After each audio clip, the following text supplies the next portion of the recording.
Hi again, everybody. Steven here. Welcome back to the channel.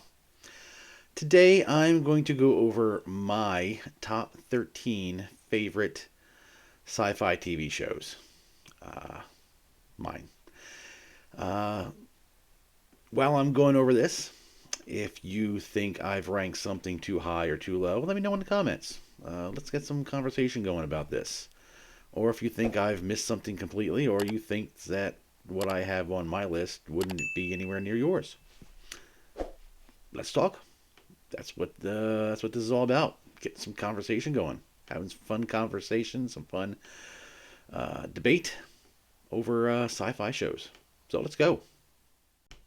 First up on my list, new Doctor Who. Back in 2005, when Russell T Davies brought this back, I was flabbergasted. I loved it. Me being a Whovian, this was great news. He was able to bring it back and take everything that was great in the classic Doctor Who and update it for a new audience, and it was beautiful. He did it so well. I was happy, and it was well taken care of up until Chibnall and Whitaker, and then it just went off the rails to a. It's no longer a good sci-fi show. Now it's just a uh, SJW propaganda site for the BBC. In my headcanon, the 12th Doctor, Capaldi, at the end of his regeneration, he dies. And whoever this imposter is, that's not the Doctor. So that's my headcanon. That's my number 13. Number 12 is Heroes. When Heroes first came out, it was exactly what I thought a superhero show should be. They had action, mystery, a lot of diverse characters and when I say diverse, I mean different powers, lots of different powers, uh, and lots of different personalities. I love the conflicting personalities of a lot of these characters. They were great. The first season was well executed, in my opinion. I think it ended on a great cliffhanger. It's just unfortunate that season two did not do as well as season one, and I think it just kind of lost a lot of steam after that. And while they still put out a decent show for the remaining seasons, I don't think it captured the same excitement as season one. I know it's hard to do that in a TV show, but I think they could have done better. Now there was a writer's strike, I believe, during season two, and that caused them to have to cut the season in half. There's only 11 episodes as opposed to like the 22, 23 that you had normally. So that might have had something to do with it, but it's a good show. If you get a chance to watch it, I don't think you'll be disappointed. There's a lot of good callbacks to other sci-fi stuff. So number 12, Heroes. Number 11 is Quantum Leap, uh, with Scott Bakula as Sam Beckett, Dr. Sam Beckett, bouncing between person and person through time, helping him out, trying to solve the rights, trying to right the wrongs, solve problems. This was a really good idea. Uh, it was a great way to tell different stories in a sci-fi time travel type way. You, uh, the mythology was good. Him trying to get back to his own time. The fact that he had a amnesia, so there was a lot of things he couldn't remember that he started to remember through the different seasons. The one rule they had was he couldn't time travel outside his own lifetime, which during the last season they broke. I think he went to Gettysburg. Yeah. I know it was the last season. They were just throwing everything at everybody. But again, I have this entire series on DVD. I throw it in every now and then. You don't even need to watch it from the beginning. You can just kind of toss it in and go from wherever. It's great. Next up on our list, we have The X-Files. Now, The X-Files is a really good show, in my opinion. You have Fox Mulder and Dana Scully, two FBI agents going around and investigating weird occurrences, all on the taxpayer dime.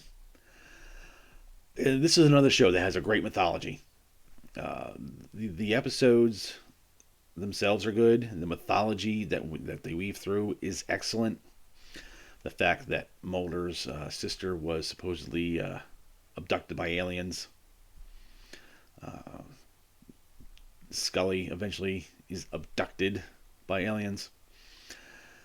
Really good show. I think it ended well. A couple years ago, they tried to bring it back. I think for two seasons, two shortened seasons. It wasn't bad.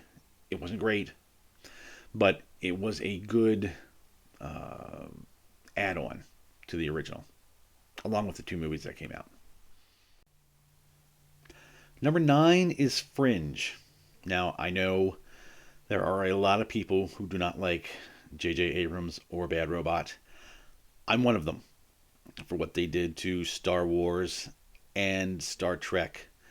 They ruined both of those franchises almost to the point where they can't be saved. But, having said that, this show was good. This was before they were out trying to destroy things. They were actually trying to make something good, and it worked. This was a really good sci-fi show. The strange, weird science that they were using, the alternate reality that they were bouncing things off of, and eventually going to war with. The third party, I don't know, were they aliens? Were they just other far future individuals? It was a good show. It was a weird show, but a weird good show. Number 8 is Sliders. Another multiverse type show that came out. Quinn Mallory invents this device that you can slide through wormholes to other alternate realities. The fact that the device gets damaged to the point where it still works, you can still slide between realities, but they can't find their own. I think one of the most heartbreaking episodes I've ever seen was the fact where they slid into one reality. They did their weekly villain. They solved the mystery, and they slid out. And then you find out afterwards that they were actually in their reality. This was the reality they left, and they didn't realize it. They thought it was another reality, and they went looking for their home. That was just sad. But the show overall, really good. Number 7 is a show that might not be on a lot of people's lists, but this is a hill I'm going to die on because I love this show. It is The Adventures of Briscoe County Jr. It only lasted one season on Fox. It had Bruce Campbell as its lead, but it was funny. You had a western, sci-fi, bits of steampunk. It had an alien orb. It had time travel. It had everything you could want in sci-fi. It had. Plus, it had Bruce Campbell. Come on, I could watch anything Bruce Campbell's in. I think I have watched everything Bruce Campbell's in. He is a great actor. He brought Briscoe County Jr. to life in a way that I don't see anybody else doing with other characters today. If you find this somewhere, I encourage you, watch it. I think it's only 15 episodes. I think. But watch it. You'll love it. I guarantee it. Number 6 is 7 Days. a show that was on UPN before it became the WB, before it became the CW, uh, about an ex-CIA agent in military. He's recruited into this top secret organization that has a time travel device, but can only go back 7 days. So when something bad happens and they need to fix it, they send for him. He hops in this little chronosphere because he's a chrononaut. Uh, he hops back 7 days and then contacts the organization and says, hey, he uses a secret code word, conundrum, so they know it's him. And they go, and then they clues them into what's going to happen in 7 days, and they have a week to fix whatever's going to happen. Really great idea, really great show. This is another one of those shows that did not go on near as long as it should have. It had a lot of potential, and it didn't get what it needed. Number 5, Stargate Sg1. I saw the original Stargate movie in the theater, and I loved the movie. Great concept, great ideas. When the show came on, I couldn't not watch it. I watched the show, watched the DVDs. I just binged it again, just through all the shows, the 2 movies that kind of tie it up at the end. It's a great show. It carries on the movie faithfully and expands on the mythology of the ideas. I'm sure you guys have seen it. I'm sure you guys love it. Now, whether or not you're putting it higher or lower on your lists, I don't know. But for me, it's number 5. It's a solid number 5.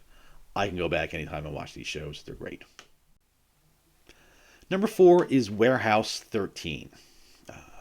2 Secret Service agents are recruited into a super secret organization that is tasked with finding and retrieving strange artifacts, regular items that have been imbued with some kind of power. And they cause a lot of mischief, a lot of terrible danger. And it's their job to go find these artifacts, bring them back to their specialized warehouse. It's Warehouse 13 because this is the 13th iteration of the warehouse. I think Warehouse 1 was in ancient Egypt, and they've had 12 others around the world at different points in time. So this is a great show. 5 seasons. It ended well. It had a great ending. It was satisfying. I was happy with the ending. Sad to see the show go, but I was happy with the ending. That's something you can't say with a lot of shows. This one you can. Warehouse 13, check it out. My number 3 show is a show you guys might not have heard of. Maybe you have. I don't know. It's a little obscure, but it's Odyssey 5. It came out on Showtime. It only had 19 episodes, 1 season. It was, the concept is 5 astronauts are on a space shuttle, actually 4 astronauts and a reporter on a space shuttle Odyssey, and they watch the world blow up. They're floating in space. Pretty sure they're all going to die because there's no home to go to. They're going to run out of oxygen and food. And then an alien shows up. He's called the Seeker. Tells them that an alien force was on Earth, and they are trying to take it over. But something wrong happened, causing the world to be destroyed. He was going to send them back to try to find out what happened. Thing is, he can't send their bodies back in time, only their consciousness. So he sends them back, and I think he sends them back 5 years. So whoever they were 5 years ago wakes up with every bit of knowledge they've had from their old lives. They know what's going on. They know there's a problem. They all have to find each other now. and work together to find out what's going on, why this alien force has invaded, and what they want. It had a really great concept. It was moving in a really good at a really good pace, and I think had they been able to go on, it would have been one of the best sci-fi shows on TV. But it is probably the best single season sci-fi show out there. So again, if you can find it, I don't think it's streaming anywhere. I can't find it streaming anywhere. I have the DVDs. If you can find it someplace, I encourage you watch it. If you have seen it, let me know what you think, because I think it's a great show. All right, so now we're down to the last two. And my number two may surprise some people. It's Star Trek Enterprise. Yes, I love Enterprise. It's a prequel. But it's so cool to see the foundation of Starfleet, to see the first starship, the first Enterprise, go out and encounter everything for the first time. This was a great idea. They did it so well, so well. Now there were some missteps in the first season. So, there's some episodes that even today when I'm watching it on DVD, I'll say, I don't need to see that one. I skip. But when they get to season 3, boy, howdy, does that just pick it up like you cannot believe. Again, I'm sure you guys have seen it. It's probably not this high on your list. This is probably where you'd put The Next Generation. I love The Next Generation. But with Picard coming out, I think that has stained The Next Generation to me. I mean, I can't watch The Next Generation now and not see Picard, knowing that he's going to become this. No. Number one should not be any surprise for anybody who knows me or has seen some of the videos I've put out or what I mentioned at the beginning of this video. I'm a huge Doctor Who fan.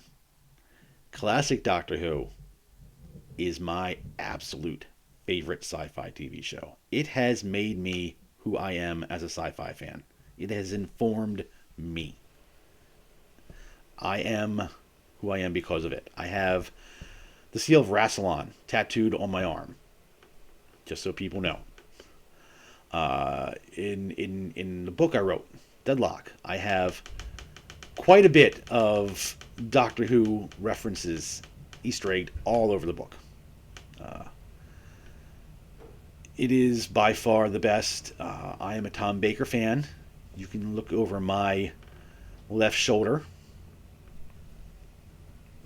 right shoulder, and see the scarf and hat and jacket I have back there. I sometimes cosplay as the Fourth Doctor with a crazy big old curly wig. But that is by far my absolute favorite sci-fi show. Pluto TV, if you have it, it has a classic Doctor Who channel. I'll watch that constantly. I'll just flick it on, and you'll get anything from William Hartnell, the First Doctor, all the way up to Sylvester McCoy. So if you want to see some good classic Doctor Who, and you have Pluto TV, find the classic Doctor Who channel, and just let it there. So that's it for my top 13. Why 13? I love all these shows. I couldn't narrow it down to 10. I couldn't take 3 of those shows and knock them out. So I just left it at 13.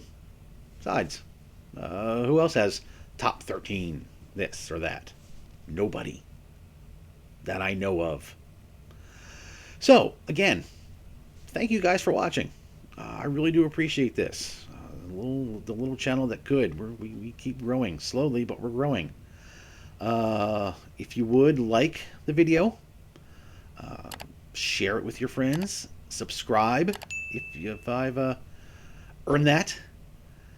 And again, let's comment. Let's talk about the list. Put your list down there. Comment on my list. Let me know how screw I am for having Enterprise at number 2 and not DS9? Where was Babylon 5? Where was Battlestar Galactica? They just didn't hit with me. Sorry.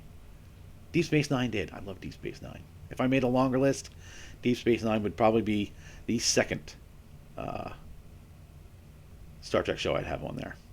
But thanks again for watching, and I will see you guys on the next video.